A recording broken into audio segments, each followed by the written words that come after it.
to say good morning, good afternoon, everybody, and welcome to another episode of Late for the Party on Anchor FM. I am your host, Melodious, a.k.a. Coverboy, a.k.a. Bald Bull. I love AKAs because it gives you a different alias every chance you get. But either way, we are going to get into it in my mind segment and a word around the campfire and all that other cheerful stuff that's going on in my mind.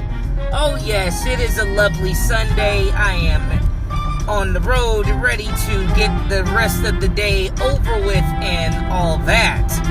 So I'm going to give you guys a little brief startup about what is going on with Mortal Kombat 11. I gave it a rundown with my boy Rico yesterday, and oh man, this game is the truth. If you guys want some hard-hitting, brutal display of action, violence, and just flat-out bloodfest, I mean, hey, Mortal Kombat is right up your alley. But man, this game is... I've played it a couple of times with him, and it is sick. I already talked about the controversy with the controversy of the Jax ending in the story mode, in the arcade mode, and I'm like, dude, this game is just so dope. Like, it's definitely on some, like, Injustice 2. If anybody's played Injustice 2, just like the graphics and everything it looks so beautiful. It looks great. The characters are dope. Also, basically, this whole conversation is basically about anybody who has Mortal Kombat 11. Get ready for the new fighter, the DLC pack that's about to come out, where you get Shang Tsung. You get to play. You get Shang Tsung. Also, it's gonna be the guy who is Shang Tsung in the movie, the original Mortal Kombat movie. So, talk about like how they're integrating like the movie and everything else in the timelines of like making it canon. So, man, that shit is off the hook, dude. Not only that, we're getting like a couple of more DLC characters. We are also getting not only Shang Tsung, we're getting Nightwolf, Sindel. We are also getting Spawn, y'all. We are getting Spawn. Image's comic book character finally is starting to come up into the fight scene once again. We haven't seen Spawn in a video game since his video game that Capcom produced back in the early 90s called Spawn Armageddon. I think that's what it was called. Also, he had a video game at that time as well, but also he was a special guest character in Soul Calibur 2. So, and that was on for the Xbox. So, that was pretty interesting. I want to see the gameplay for that, because I was a little disappointed, because we actually thought that Spawn would be coming out in the, we thought he was going to be coming out as a special guest character for Injustice, but instead of him coming out for Injustice 2, he wound up coming out for Mortal Kombat 11, which, I mean, Ed Boon in NetherRealm has obviously got the design, and like, I want to see how he looks in gameplay wise. So we don't know when he's coming out. We know he is coming out, but we don't know when. Hopefully it'll be sooner than later. You know, so far Shang Tsung looks good. I can't wait to get my hands on Mortal Kombat 11. Probably gonna have to get that somewhere around this week, so I can just start giving you guys a rundown of how the game looks. Like I said, you guys can follow me on PlayStation Network on Coverboy127. That is Coverboy127. Let's get down on these fighting sticks for real, because I'm ready to play. I mean, I'm ready to do Guilty Gear, Street Fighter 5. Shoot, let's get in some Fighting EX layer as well. Let's get Blaze Blue Central Fiction involved. Hey, I'm ready to get down. So, yeah, hit a brother up. Shoot, I'm ready to do this. Oh, yes, oh, yes. But, yeah, man, that is so far that's pretty much what's going on in the streets with that right now. But, like I said, like in the last fighting history, like, not many games, like, if it wasn't for Street Fighter doing what they're doing, we would not have a Mortal Kombat. And honestly, on the humble, I think so far, Mortal Kombat, story-wise and everything else, NetherRealm has been kicking out so many gems. I mean, the stories, the gameplay, the action, the graphics, everything looks polished. It looks so fucking good. It looks so clean. You know? You got your hard hitters in there. You got Sonya. You got Johnny Cage. You got Sonya Blaze. I said Sonya already. But they got their daughter, Cassie Cage, in there. You know, you got Liu Kang, Kung Lao, Jax. You got Kung Lao. I mean, like, guys said Kung Lao. You got Shao Kahn, who's the downloadable character, the DLC. You got Kodokan, who honestly everybody's favorite Khan right now, and he's a dope character. I'm sorry. Yes, like I was playing Mortal Kombat XL, and Kodokan is like awesome as hell, man. That is just off the hook. But either way, y'all. But let's get into a quick commercial break real fast. Like to give a shout out to all my supporters and followers.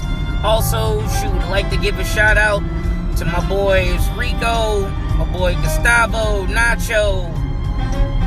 Like to give a shout out to Boo Boo. Yes, yes. Hey there, girl. Like to give a shout out to Esmeralda and her blog as well. Check it out on IG. It's Esme Eats Everything. So follow her on that. That is Esme Eats Everything. That's ESMI Eats Everything. You'll be able to find that on there on IG. But yeah, like I said, going back to a quick commercial break, I will be back. And I will get back into another In My Mind and a quick, not a quick fire review, but a word around the campfire about Kiana Reaves. Eventually, looks like he might be joining the Fast and the Furious franchise. And I want to put my idea and like give you an In My Mind about how I would feel about that. So, let's get into the quick commercial break, and I will be back as soon as possible.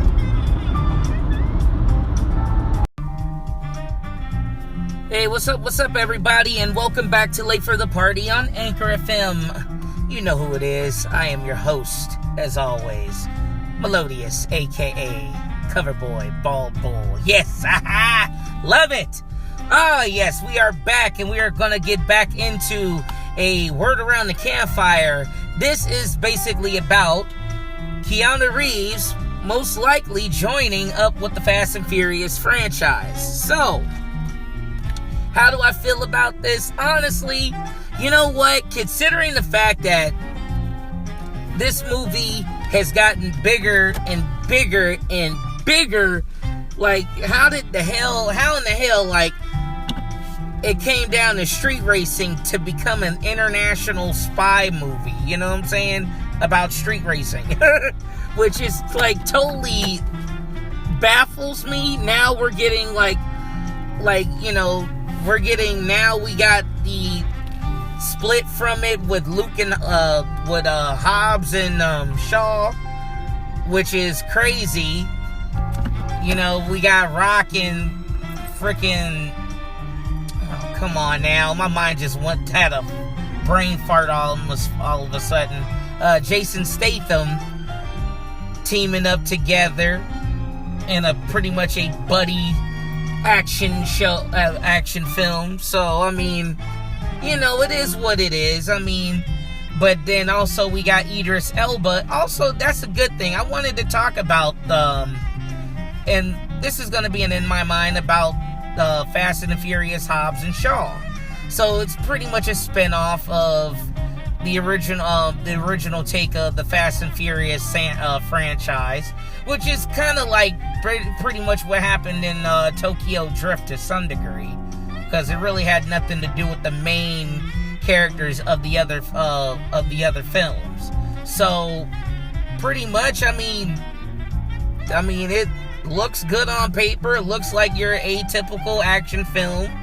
Your little buddy system. You got the renegade freaking Shaw working with the hard-nosed freaking Luke Hobbs. So, I mean, does it look fun? Does it look exciting? Of course I'm going to watch it because, so far, since Fast 5, and don't get me wrong, the other ones weren't bad either. I just feel like it was kind of like, they're kind of running its course for so long. But then, all of a sudden, after Fast 5 and then the untimely death of, damn, I'm just having a brain fart. After you get off of work and shit, it's just like, Jesus. After the death of Paul Walker, it just became its own living monster, honestly. And it's like, how do you stop something that's been going on so well? So, hey, keep the party going, I always say. But so far, it looks good.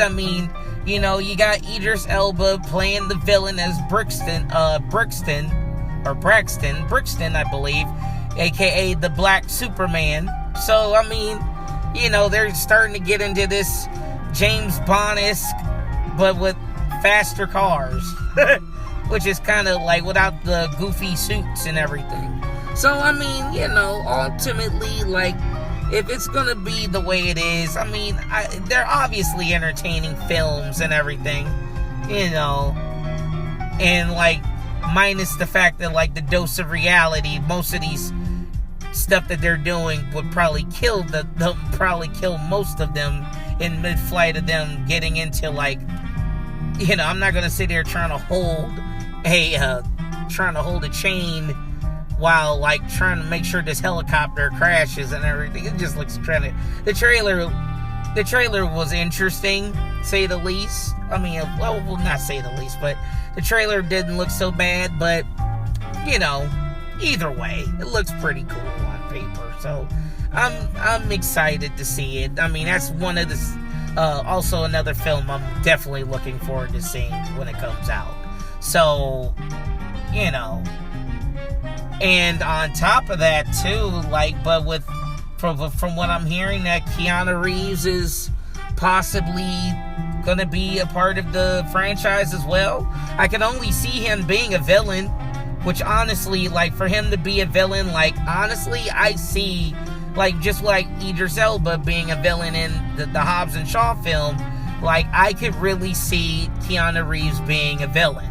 Like, I can't see him being no good guy or anything like that. It was a trip that we had Shaw,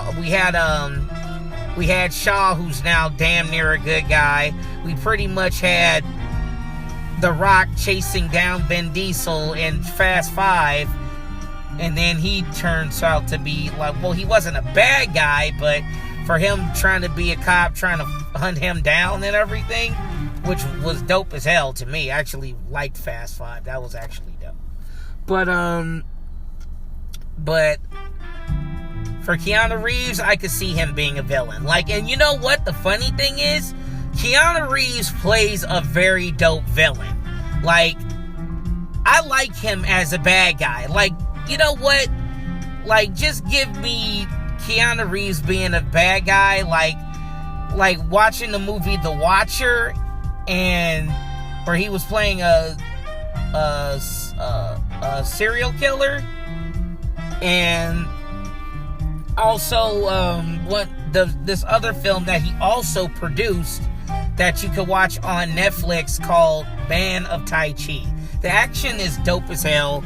It's starring with him and Tiger Chin, who was also a stunt person in the Matrix Reloaded, but also he's the star of the film as well. So, but Kiana Reaves is playing the villain in the film and it's also in subtitles, but when Keanu Reeves talks, he's actually talking in English as well. So there's gonna be like dialect bouncing back and forth between English and I think Chinese. Yes. So this shit is actually off the hook. Check it out.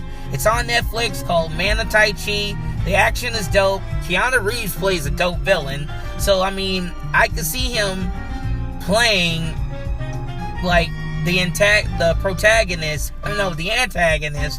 in the Fast and the Furious franchise. Like, honestly, like, you got Charlize Theron, you got all these cats now popping up in the movies. Idris Elba, you got Evans doing it. I mean, you got a lot of people in this fucking franchise now popping out of left field. Like, why would they even half of them possess themselves even doing it? Because some of them are, if not bigger or on par as Vin Diesel. So, either way, dude. I mean, and Keanu Reeves, right now, he's on a good streak with the John Wick films. So, I already gave you my review on that. So, I mean, definitely it's something to look forward to when the time comes. So, hell to the yeah. So, yeah, man, it's gonna be off the hook. Can't wait. It's gonna be, and that's another thing, y'all. I need to start watching my films. I gotta start getting my quick fire reviews. There's like 3 films I gotta look forward to right now, cause like Aladdin, Godzilla, which I'm gonna talk about real quick, even though I haven't seen it yet.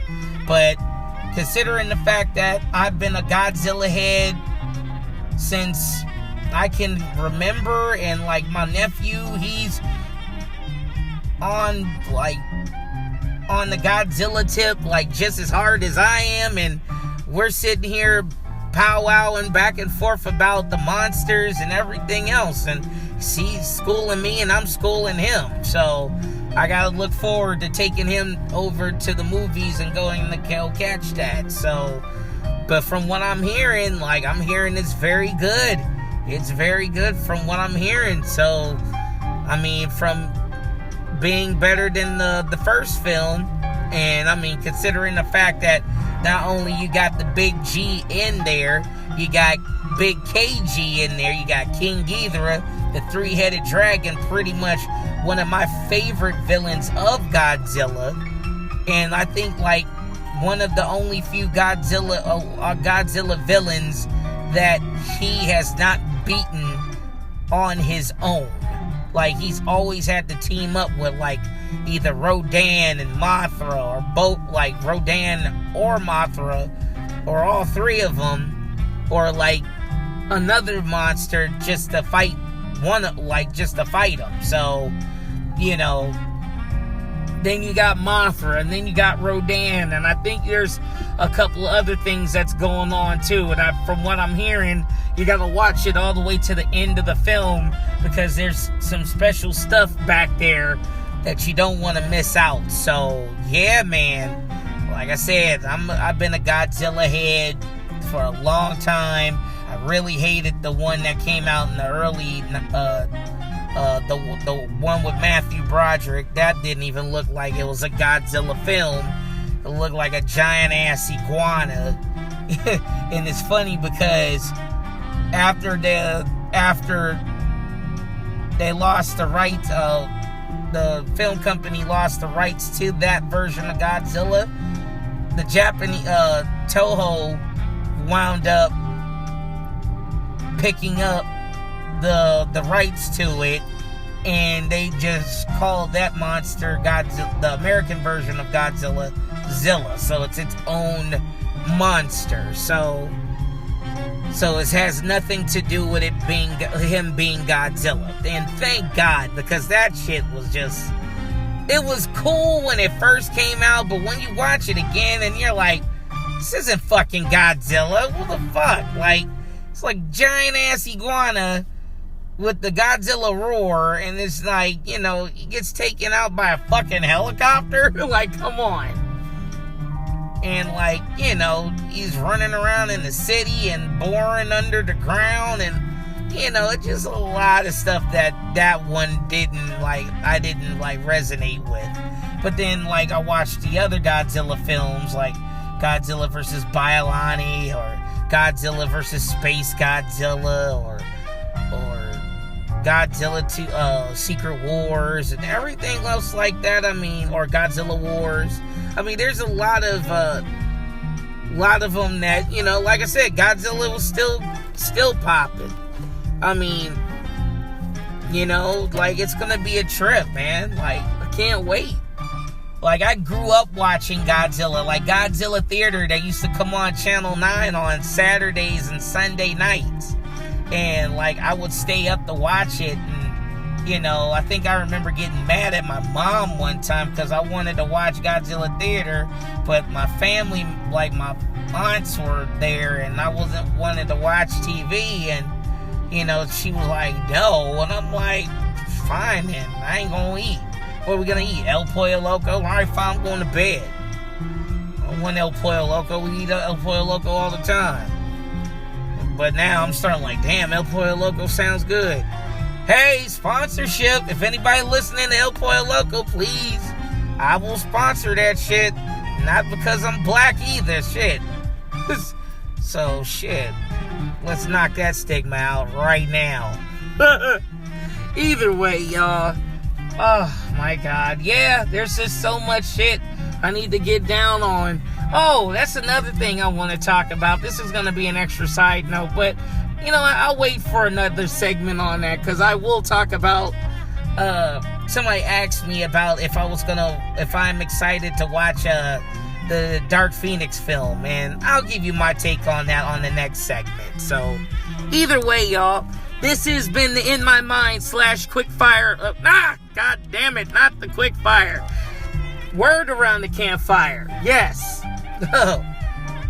This has been an In My Mind segment on Anchor FM. Please, you guys, like, comment, share, subscribe, support the podcast. I got the t-shirts rolling, so like I said, to any subscribers, please hit me up. I will let you guys know if you guys want the shirts. I'm popping them out for $20 even Steven. I got options between men and women's shirts, between small to XL for women and medium to double XL for guys. So they're limited, so please hit me up whenever you get a chance. If you guys are subscribers, I'll even drop them down for like 12. You know what I'm saying? Drop them down for 12. Whoever subscribers, they get it for $12. So either way, y'all, I am your host, Melodious, aka Coverboy, aka Bald Bull. And as always, you guys, it's okay to be late for the party, but never ever be late for the fun. Late for the party, signing out. Let that shit roll out real quick, yeah.